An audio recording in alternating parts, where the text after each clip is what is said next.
Mbak Salma. Halo Mbak Vanilla. Maaf ya ada sedikit ribut-ribut, adik saya tuh lagi ditinggal, jadi dia nangis. Nggak apa-apa. Gimana nih kabarnya?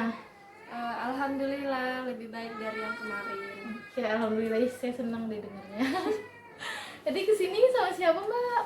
Sendiri kebetulan baru pulang kerja sih. Oh iya, pakai baju batik. Ya, hari emang ada jadwalnya Mbak kalau Iya. pakai baju batik. Oke. Jadi bagaimana selama seminggu terakhir kesibukannya?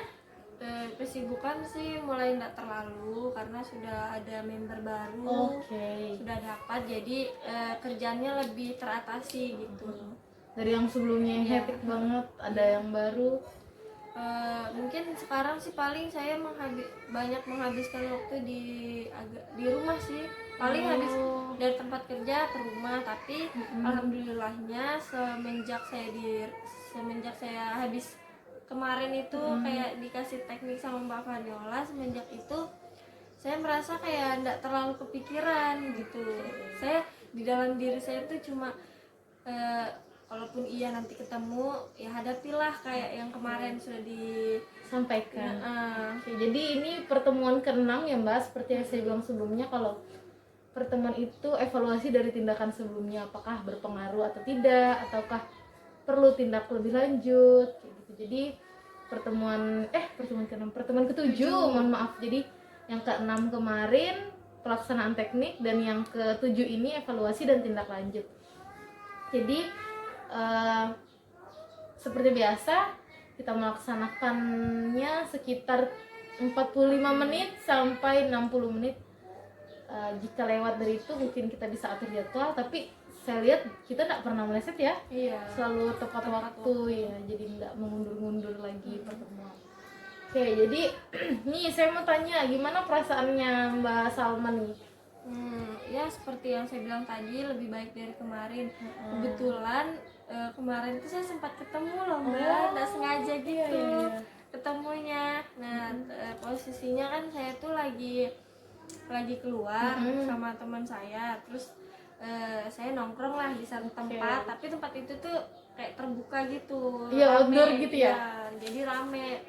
Di tempat nongkrong itu tidak cuma satu kafe aja sih, jadi rame Oh, gitu. saya ngerti kayak food yang banyak gerobak-gerobaknya. Ya, betul. Terus tuh banyak juga kayak misalnya tongkrongan yang ini, yang lain kayak gitu. Jadi di satu lapangan tempat itu tuh rame banget. Nah, terus pas saya lagi asik-asik nongkrong, tiba-tiba saya lihat dia.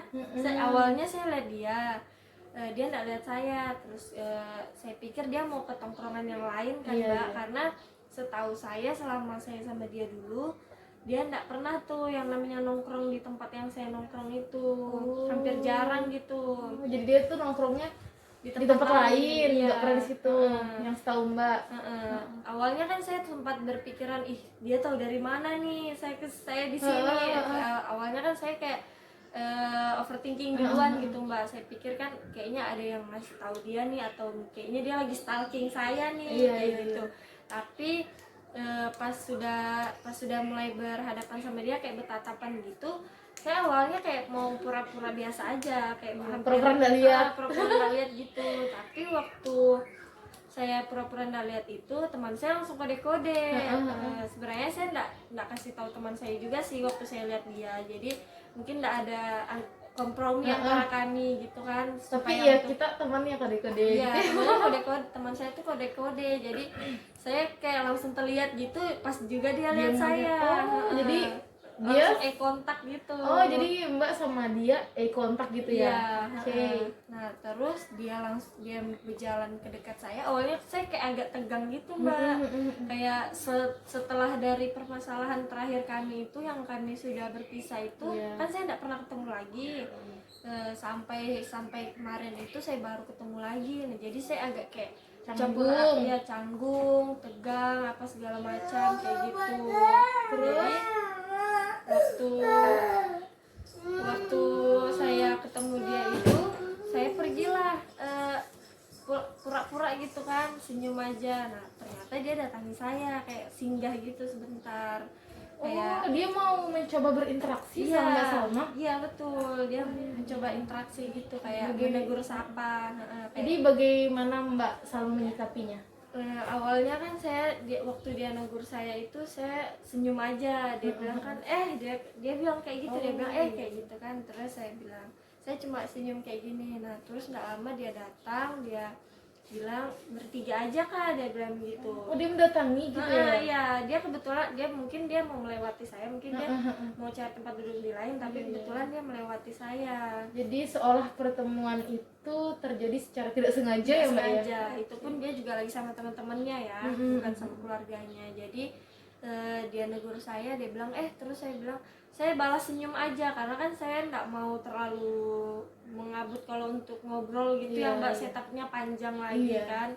Jadi saya cuma senyum aja, terus dia tanya bertiga aja kah, dia singgah, dia tanya bertiga aja kah, terus saya bilang iya. Nah terus teman saya nyambung, mungkin teman saya rasa kalau saya itu agak nggak nyaman gitu mungkin kan Mbak, mungkin agak sedikit nggak nyaman, jadi teman saya bilang enggak, lagi nunggu teman yang lain. Kalian ceritanya lagi rame-rame supaya mungkin teman saya itu bilang supaya dia tidak ikut nongkrong di situ di tempat duduk yang sama karena posisinya porsi kami itu masih banyak kosong. Takutnya kan dia bilang boleh numpang kah atau gimana gitu. Jadi teman saya itu langsung nyeletuk bilang enggak, lagi nunggu teman, masih banyak yang lain belum datang kayak gitu. Jadi dia bilang dia juga enggak banyak tanya sih Mbak, dia cuma bilang oh iyalah kayak gitu, langsung kayak tiba-tiba aku duluan ya kayak gitu. Jadi saya rasa dari situ kayaknya dia sudah lupa deh, maksudnya sudah mulai melupakan apa yang telah terjadi sama kami kemarin. Kayak mungkin dia sudah mulai dewasa juga pikirannya untuk kayak mulai menerima kayak memang kita nih harusnya sudah kayak gini aja, nggak harus untuk menjalin hubungan untuk bisa ketemu atau sama-sama lagi. Tapi kalau dari saya mungkin saya rasa kalau bertegur sapa ya nggak apa-apa, cuman kalau untuk ngobrol lebih dalam lebih panjang lagi saya menolak sih pasti. Apalagi komunikasi yang intens gitu enggak ya Mbak ya? Alhamdulillahnya dia juga enggak banyak tanya, dia enggak minta IG atau apa. Semenjak dari situ kan, dari masalah saya yang saya kan hampir setahun lebih enggak pernah ketemu dia tuh Mbak. Semenjak setahun lebih itu saya lost kontak, betul-betul lost kontak. Jadi dia enggak pernah ketemu, saya enggak pernah ketemu dia di jalan manapun, enggak pernah berteman sosial media dimanapun. Sosial media saya yang apapun tuh saya enggak pernah blokir. Iya, bukan enggak pernah berteman lagi sama dia gitu. Nah, jadi saya sama sekali enggak tahu kabarnya, baru pertama kali ketemu lagi tuh yang kemarin. Dan saya rasa saya lihat dia kayak mulai agak lebih baik gitu sih. Lebih baik dan sudah mulai biasa aja dengan kalau ketemu saya. Enggak yang kayak terlalu over kayak waktu masih pacaran gitu. Gitu ya. Iya. Jadi dari yang Mbak sampaikan saya melihat kalau mantan pacar Mbak ini kayak berdamai gitu dengan masa lalu, begitu juga dengan saya. Begitu juga dengan Mbak Salma. Jadi mencoba pelan-pelan, enggak seharusnya juga, cuman mencoba pelan-pelan melupakan itu dan mulai untuk berdamai dengan masa lalu. Itu juga sih terkait dengan pemikiran Mbak Salma juga berarti ya. Jadi pemikiran-pemikiran yang jelek atau yang mungkin tidak akan terjadi Mbak rubah menjadi pemikiran yang lebih positif. Iya, betul. Jadi bagaimana tingkah laku Mbak ketika ketemu dia? Apakah kayak gemeter atau gimana, atau keringatan? Kalau gemetar sih enggak ya, keringatan juga enggak. Biasa aja, cuman sedikit lebih kayak kaget gitu sih. Oh, ini dia, ternyata dia masih ada di sini gitu loh. Karena kan yang kayak saya bilang tadi kan sudah lama enggak pernah ketemu, lost kontak apa segala macam. Entah saya enggak tahu dia pindah kemana, keluar kota atau gimana. Ternyata dia masih di sini. Tapi untuk kondisi keluarganya saya juga enggak tahu, dan saya juga enggak mau tahu sih Mbak, enggak mau tanya-tanya juga. Iya, jadi kalian sama-sama terlihat mau mencoba berdamai dengan masa lalu. Jadi yang saya lihat juga sih kalau Mbak Salma sudah mulai mau membuka diri atau untuk mengurangi kecemasan itu terkait dengan mantan pacar Mbak ini, begitu juga nanti akan terjadi jika Mbak bertemu dengan keluarganya. Mungkin dari keluarganya itu tidak akan melakukan hal yang sama seperti mantan pacar Mbak, seperti menegur atau menanyakan kabar, tetapi mungkin hanya sekedar kayak senyum Iya. atau saling tatap-tatapan gitu. Kalau saya rasa sih mungkin paling saling tatap aja sih Mbak, karena waktu saya menjalin hubungan sama anaknya pun saya kan posisinya tidak diterima di keluarga mereka, jadi mungkin di pikiran mereka tuh saya masih ya bisa, mungkin mereka masih menganggap saya itu musuhnya seperti itu. Mungkin kalau untuk menegur sapa saya rasa sih itu kemungkinan kecil ya, tapi kalau untuk cuma tatapan biasa mungkin iya sih, karena sewaktu kami pacaran aja keluarganya itu sudah menolak. Oke, terlihat Mbak lebih baik ya dari sebelumnya, Lebih juga lega. lebih bisa mau lah gitu, ada usaha dari Mbak sendiri. Iya. Kalau terkait overthinking bagaimana? Apakah masih memiliki pemikiran-pemikiran yang negatif atau sudah mulai menggantinya menjadi pemikiran yang lebih positif lagi? Kalau pemikiran alhamdulillah sudah lebih positif, dan kebetulan saya juga lagi ada dekat satu tempat kerja gitu Mbak. Saya mulai menerima gitu, jadi saya tuh ada hibur, ada semangat gitu. Kayak kalau misalnya ya namanya jangankan saya kerja lah, namanya kita sekolah. Waktu sekolah punya pacar di sekolah kan kayak semangat gitu mau sekolah terus. Ya begitu juga dengan saya tuh kayak lebih semangat lagi mau kerja terus, walaupun setidaknya ada semangat, ada punya penyemangat gitulah Mbak. Jadi saya lebih senang aja sih, lebih enjoy aja sekarang. Oke, jadi dari overthinking yang Mbak ceritakan itu kan sulit membuka hati dan lain-lain. Jadi sekarang Mbak sudah mulai mau membuka hati atau mengubah pemikiran-pemikiran itu menjadi pemikiran yang lebih baik lagi. Iya, betul. Jadi apakah memang sudah orang ini sudah lama nunggu Mbak sampai Mbak akhirnya buka hati atau seperti apa? Sebenarnya sih enggak sih, kayak awalnya itu kan karena kami lebih sering ketemu intens di kantor gitu, di tempat kerja. Jadi sebagian waktu itu kami habiskan untuk bertemu kayak gitu, entah kita makan bersama, entah kita makan siang sama-sama, ada kegiatan juga sama-sama di kantor kayak gitu. Jadi mungkin perasaan itu muncul waktu lebih sering, karena lebih sering menghabiskan waktu itu aja sih, bukan karena dia sudah lama suka sama saya atau saya yang suka sama dia. Dan awalnya juga saya bukan takut sih, tapi lebih keragu waktu mau menerima dia. Iya, apalagi pemikiran Mbak masih yang pokoknya negatif Ya, gitu, belum sepenuhnya normal lah seperti itu. Tapi seiring berjalannya waktu, alhamdulillah saya bisa berpikiran lebih positif lagi sih. Semoga orang ini juga membawa hal yang baru buat Mbak. Oke. Jadi dari hasil teknik konseling kemarin itu cukup efektif bagi Mbak Salma? Sangat-sangat cukup. Malah kayak ini teknik yang kedua ini malah lebih berpengaruh gitu Mbak, buat saya, karena yaitu hidup saya lebih sekarang tuh lebih enjoy, lebih santai aja, kayak menjalani semuanya tuh nggak pakai kepikiran ini kepikiran itu, kayak lebih santai aja gitu. Nggak ada lagi pemikiran-pemikiran yang membuat diri saya tuh terpuruk, oh saya tuh begini, saya tuh nggak pantas, saya tuh nggak cocok kayak gitu. Saya lebih berpikiran positif sih sekarang.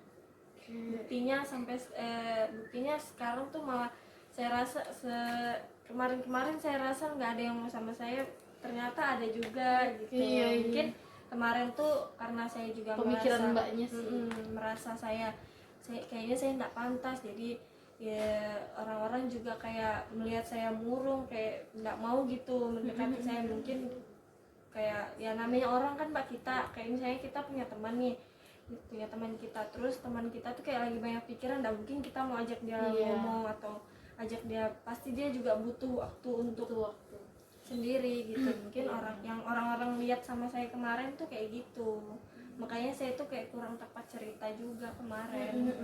Tapi syukurnya teknik itu berhasil ya buat Mbak Salma. Jadi mungkin menurut saya kalau memang teknik itu berhasil dan mampu mengubah Mbak Salma lebih baik lagi dari sebelumnya, menurut saya perubahan Mbak Salma drastis sih, karena setelah mulai mencoba mungkin memang setiap harinya Mbak sendiri ingin memang membuka hati, apalagi pemikiran-pemikiran yang negatif itu sudah Mbak hilangkan atau Mbak coba kurangi, dan itu yang membuat Mbak mampu membuka hati sehingga dijauhkan dari segala kesusahan yang selama ini Mbak alami. Oke. Jadi Mbak perlu teknik yang lain atau tidak?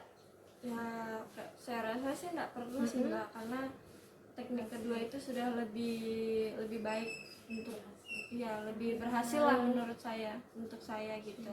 Jadi kita tidak perlu ya. Iya. Saya juga melihat kok kalau perubahannya itu baik sehingga tidak perlu melakukan tindakan selanjutnya. Kemudian harapan Mbak setelah mengalami perubahan ini, apa yang ingin Mbak atau apa harapan Mbak selanjutnya?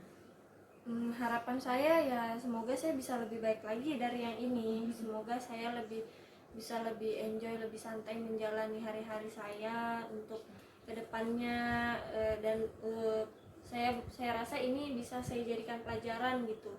Jika suatu saat nanti kayak misalnya saya menjalani hubungan seperti itu lagi, saya harus bisa mengakhiri itu cepat-cepat sebelum menjadi trauma yang dalam gitu buat saya.